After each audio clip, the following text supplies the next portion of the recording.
नमस्कार दोस्तों, सीटेट सहायक में आपका बहुत बहुत स्वागत है। आज के इस वीडियो में हम बात करेंगे रीट 2021 के विषय में और इस वीडियो में हम 4 महत्वपूर्ण प्रश्नों पर बात करने वाले हैं।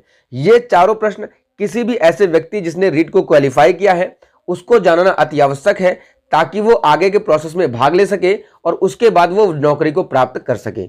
आज का सबसे पहला प्रश्न होगा कि थर्ड ग्रेड की विज्ञप्ति कब तक जारी हो सकती है। हमारा दूसरा प्रश्न होगा कि कौन कौन से ऐसे व्यक्ति हैं जो फॉर्म को फिल कर सकते हैं या बेसिक क्राइटेरिया क्या रहेगा, रीट में कितने आवश्यकता होगी, कितने नंबरों की आवश्यकता है कि आप फॉर्म को फिल कर पाएं। तीसरा प्रश्न होगा कि कौन कौन से डॉक्यूमेंट उस समय जब आप फॉर्म को फिल कर रहे होंगे तब आपको आवश्यकता होगी। और चौथा और अंतिम प्रश्न होगा कि कट ऑफ का आधार क्या होगा और कट ऑफ कब तक जारी हो सकती है।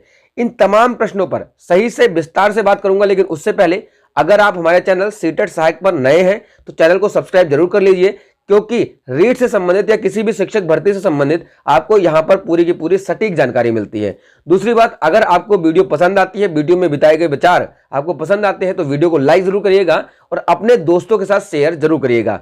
आपको अगर वीडियो से कोई शिकायत है या आप कोई सुझाव देना चाहते हैं तब भी आप कमेंट कर सकते हैं। शुरू करते हैं आज की वीडियो। आज का हमारा सबसे पहला प्रश्न है कि थर्ड ग्रेड की विज्ञप्ति कब तक जारी हो सकती है।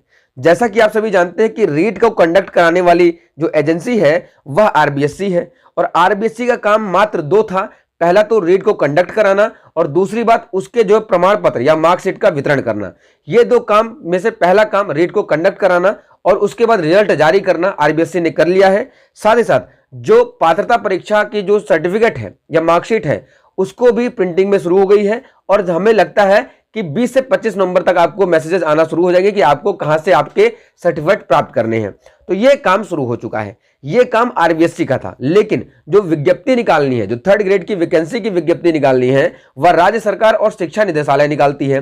तो वह मुझे लगता है कि 20 से 25 नवंबर के आसपास ही उसकी भी नोटिफिकेशन आपको देखने को मिल सकता है और उसमें पूर्ण रूप से जिलेवार तरीके से कहां पे कितनी वैकेंसी है, किस कैटेगरी में कितनी वैकेंसी है, ये सारी की सारी जो है विज्ञप्ति में पूरी जानकारी दी होगी और फॉर्म कब से फिल करना है और कब तक लास्ट डेट होगी, ये सभी जानकारी उसमें दी गई होंगी। तो मुझे लगता है 20 से 25 नवंबर तक ये काम शुरू होने की संभावना है। आज का हमारा दूसरा प्रश्न है कि कौन कौन इस जो थर्ड ग्रेड की विज्ञप्ति निकलेगी, वैकेंसी आएगी, उसका फॉर्म फिल कर सकता है। तो इसका जवाब जो है नोटिफिकेशन, जो सरकारी नोटिफिकेशन था, गवर्नमेंट की जो ऑफिशियल नोटिफिकेशन था रीट में, उसमें ही छुपा हुआ है। जैसा कि आप सभी जानते हैं कि रीट का जब नोटिफिकेशन आया था तो उसमें जो क्वालिफाइंग मार्क्स थे उसके विषय में बताया गया था। हर वह व्यक्ति जो क्वालिफाई मार्क करता है रीट को, वह इस फॉर्म को अप्लाई कर सकता है। तो मैं आपको बताने वाला हूं, आपके स्क्रीन पर एक स्क्रीनशॉट लगा दिया गया है, उसको आप देखिए और जो मैं बताता हूं उसको समझने का प्रयास करिए। वह व्यक्ति जो रीट के एग्जाम में सामान्य या अनारक्षित वर्ग का है उसे 60% मार्क्स लाना जरूरी है, मतलब 90 नंबर उन्हें 150 में से लाना अनिवार्य है। दूसरी बात, जो एससी है, ओबीसी है, एमबीसी है तथा ईडब्ल्यूएस है, इन चारों कैटेगरी को लोगों को 55% मार्क्स लाना जरूरी है। उससे ऊपर वाले लोग ही जो है इस फॉर्म को अप्लाई कर सकते हैं। तीसरी व्यक्ति, समस्त श्रेणी की विधवा, जो विधवा है, परित्यक्तता है और भूतपूर्व सैनिक है, उन्हें 50% मार्क्स लाना जरूरी है। दिव्यांगजन है और नियमानुसार आने वाले समस्त व्यक्ति जो दिव्यांग व्यक्ति हैं उन्हें 40% मार्क्स लाना अनिवार्य है और सहारिया जनजाति के व्यक्ति जो है उन्हें 36% मार्क्स लाना अनिवार्य है। तो इन सभी कैटेगरियों को इतने मार्क्स जो ऊपर है, मतलब जनरल है तो 90% से ऊपर, एमबीसी, एससी, ओबीसी, ईडब्ल्यूएस, इनको 55% मार्क्स, जो विधवा महिलाएं हैं, परित्यक्तता है, भूतपूर्व सैनिक 50% मार्क्स, दिव्यांगजन है 40% मार्क्स और सहारिया जनजाति के जो लोग हैं उन्हें 36% मार्क्स लाना जरूरी है। उससे ऊपर लाने वाले हर एक व्यक्ति को फॉर्म भरना चाहिए और फॉर्म भरना, किसी भी के कहने में बहकावे में मत आइए कि आपका नहीं होगा, आपका होगा। जो व्यक्ति पेपर को क्वालिफाई करता है उसे फॉर्म भरना जरूरी है। भरेंगे तभी आप जो है आगे के रेस में भाग लेंगे। हो सकता है, कुछ नहीं कहा जा सकता, कई बार सीटें उतनी भी नहीं रहती हैं। तो आप हर एक व्यक्ति जिसे इतने मार्क्स है, जिसने क्वालिफाई किया है रीट को, वो एग्जाम को जरूर भरे, वो विज्ञप्ति आते ही फॉर्म को जरूर भरे और बिल्कुल भी किसी के कहने पे, किसी के बहकाव में, किसी के डर से फॉर्म को ना भरे, ऐसा होना नहीं चाहिए। क्योंकि आप रेस में भाग लेते हैं तभी आप हारते हैं। आप रेस में भाग नहीं लेंगे, आप दर्शक बने रहेंगे तो आप हार भी नहीं सकते। तो आपको फॉर्म जरूर भरना है जिसने रीट को क्वालिफाई किया है। आज का हम तीसरा प्रश्न देखते हैं। आज का तीसरा प्रश्न है कि कौन कौन से डॉक्यूमेंट फॉर्म भरते समय चाहिए होंगे।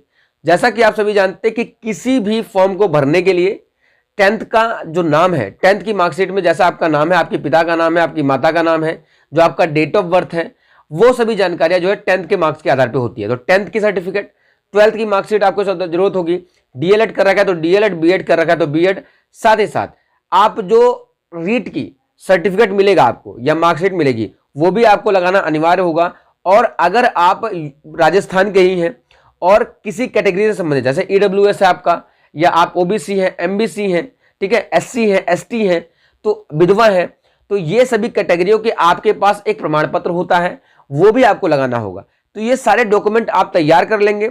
इनके बिना अगर आप मान लो ओबीसी का फायदा लेना चाहते हैं तो आपके पास ओबीसी का सर्टिफिकेट होना चाहिए, एमबीसी का फायदा लेना चाहते हैं तो आपके पास एमबीसी का सर्टिफिकेट होगा, तभी आप अप्लाई कर पाएंगे। और हर वह व्यक्ति जिसे अगर कैटेगरी लेना है तो राजस्थान का होना जरूरी है, राजस्थान के ही कैटेगरी होना जरूरी है। अगर कोई व्यक्ति मान लो यूपी का है और यूपी का वो ओबीसी है तो वो सर्टिफिकेट नहीं लगा सकता, वो राजस्थान में जनरल में ही काउंट होगा। तो अदर स्टेट के लगभग हर एक व्यक्ति जो है वह राजस्थान में जाकर के वो जनरल ही होगा, तो जनरल में ही काउंट होगा। लेकिन जो राजस्थान के हैं और वो OBC, SC, ST, OBC, EWS, विधवा, विकलांग, और हम बात करें और भी किसी कैटेगरी की है तो उनके लिए उनका सर्टिफिकेट होना जरूरी है। तो ये सारे के सारे डॉक्यूमेंट आप रखे रहिए। 110 प्लस लाने वाले वह व्यक्ति को फॉर्म अवश्य भरना चाहिए। मैं तो कहूंगा जिसने क्वालिफाई भी किया है उसे भी फॉर्म को अवश्य भरना चाहिए। आज का चौथा और अंतिम प्रश्न है कि कट ऑफ का आधार क्या होगा। जैसा कि आप सभी जानते हैं कि कट ऑफ जो होगी वो फर्स्ट लेवल फर्स्ट में जो होगी वो रीट के जो मार्क्स है उसी के आधार पे कट ऑफ बन जाएगी।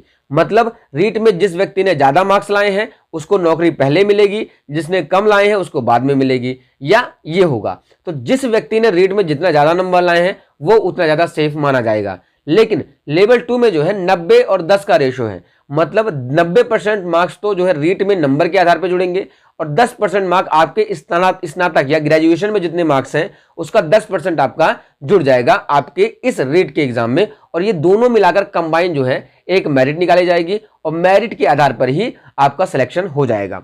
तो ये जो कट ऑफ है, देखिए अभी ये प्रोसेस कम से कम 3 से 4 महीने का है।